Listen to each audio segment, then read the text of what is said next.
Les titres principaux. Le Premier ministre Abiy Ahmed examine les travaux préparatoires de la COP 32.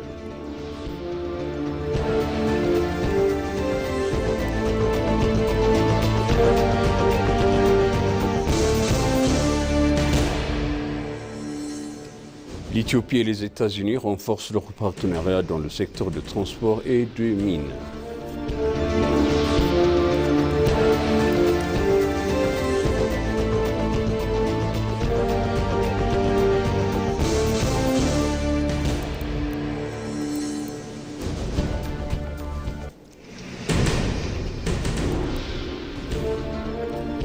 Bienvenue chers téléspectateurs sur EBC, c'est moi Zalal Mourkana avec le journal. Le Premier ministre Abiy Ahmed a annoncé que l'Éthiopie, pays hôte de COP 32, conférence internationale sur le climat, a examiné les activités entreprises, notamment dans la mise en place d'un comité national de piloter les préparatifs avec un contrôle accru. Le Premier ministre a indiqué que lors de sa réunion avec le comité national, un forum a été organisé afin d'examiner le travail accompli dans différents secteurs, d'identifier les lacunes et d'évaluer la conformité des efforts avec la vision nationale. Le Premier ministre Abiy a souligné la nomination des responsables clés pour mener à bien le processus avec un objectif clair, a également indiqué que la structure de présidence de la COP a entamé ces tâches prioritaires qui seront coordonnées et permettront d'obtenir des résultats probants.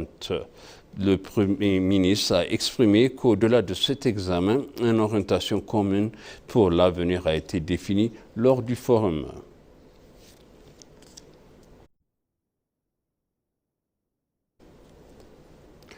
Le ministre Gédéon Timotheos a noté que l'Éthiopie met tout en œuvre à obtenir des résultats historiques à la COP 32. Dans son allocution aux membres du comité national de la COP 32, le ministre des Affaires étrangères et président de la COP 32, Gédéon Timotheos, a exposé la vision stratégique de la conférence et les travaux préparatoires déjà accomplis. Il a relaté que l'Éthiopie s'efforce d'obtenir des résultats historiques en menant des négociations constructives sur les points à l'ordre du jour de la conférence. Gédéon Timotheos a ajouté que l'Éthiopie sera une plateforme permettant de démontrer sa capacité à accueillir tout événement majeur en fournissant des services de classe mondiale dans les domaines de l'accueil, de la logistique et des opérations. Par ailleurs, le ministre a indiqué que la démonstration du rayonnement international de l'Éthiopie à l'acquisition d'une expérience et de compétences internationales par les experts et l'institution locale participant à l'événement constitue d'autres résultats escomptés.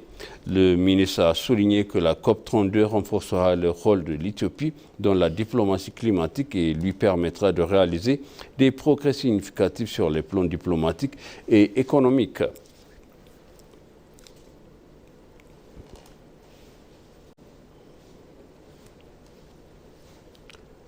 Lors de l'inauguration du complexe touristique du lac Logo, le vice-premier ministre Temesgen Tourona a dit que nos terres fertiles devraient être couvertes d'arbres fruitiers productifs et non du cat.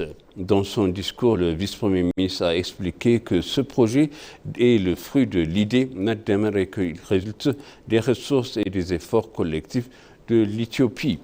Le vice-premier ministre a souligné que les projets de développement touristique et agricole entreprises ont connu un succès grâce à la paix relative qui règne dans la région. Il a exhorté les chefs religieux, les anciens et les femmes et les jeunes à préserver cette paix. Le vice-premier ministre, qui a remercié le premier ministre Abiy Ahmed d'avoir conçu et supervisé un nouveau plan de financement pour la réussite du projet, a souhaité un avenir prospère au complexe touristique, à l'investisseur Ato Balaina Kinde et la population locale.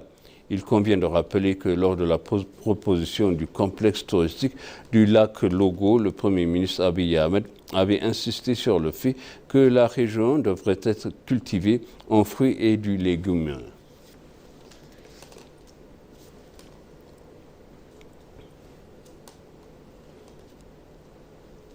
En marge des réunions du printemps 2026 de la Banque mondiale et du Fonds monétaire international, le ministre de Finances Ahmed Shide a rencontré Ben Black, le PDG de la Développement Finance Coopération basé aux États-Unis.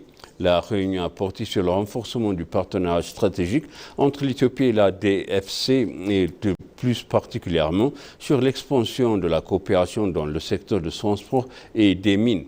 Les deux parties ont échangé leur point de vue sur le moyen de renforcer la coopération économique et commerciale, reconnaissant le rôle crucial de financement du développement pour parvenir à une croissance durable et inclusive. Le ministre Ahmed Shide a présenté les efforts macroéconomiques en cours en Éthiopie et les efforts déployés pour améliorer le climat des investissements. Il a réaffirmé l'engagement du gouvernement à créer un environnement propice aux investisseurs directs étrangers. La Société américaine de financement du développement international DFC a pour sa part réaffirmé son engagement à renforcer ses présences en Éthiopie en soutenant les projets de fort impact, notamment dans les infrastructures et d'autres secteurs stratégiques. Ils ont conclu leur discussion par un accord mutuel de collaboration étroite pour faciliter la réalisation des projets d'investissement prioritaires en Éthiopie.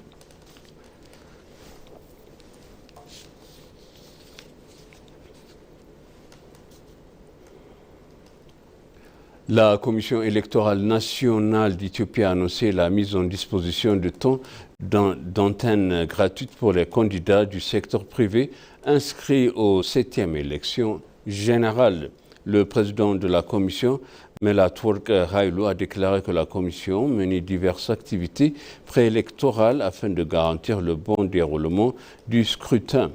Lors du forum de hauts responsables et des experts juridiques de la Commission, ont présenté en détail le cadre juridique électoral, les activités opérationnelles et l'éthique de la campagne. Le temps d'antenne gratuit alloué permet aux candidats masculins du secteur privé de bénéficier de 15 minutes de diffusion à la télévision et à la radio dans le presse écrite. La Commission a également prévu une allocation spéciale pour encourager les candidates et les candidates en situation de handicap. Enfin, les questions et commentaires des participants ont reçu des réponses et des explications de la part des membres du Conseil.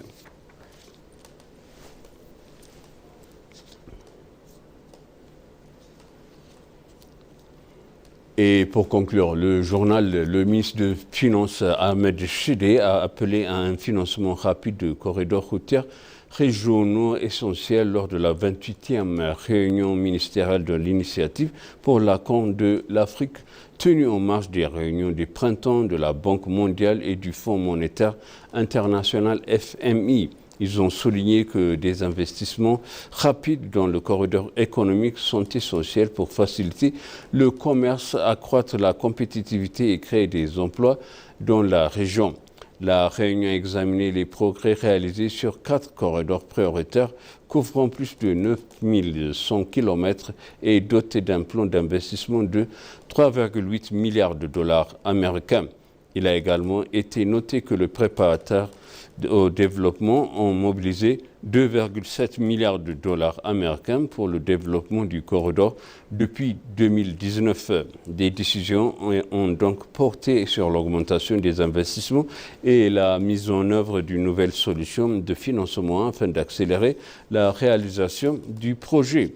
La réunion s'est conclue par un appel clair à l'action pour exploiter pleinement le potentiel économique de la région, combler le défi de financement restant et accélérer la réalisation des projets de corridor à fort impact selon les informations du ministère des Finances.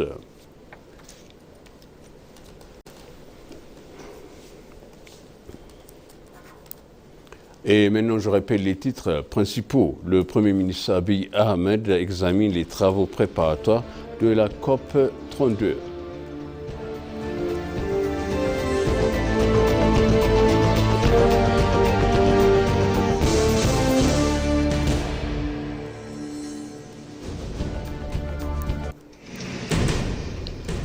L'Éthiopie et les États-Unis renforcent leur partenariat dans le secteur de transport et des mines.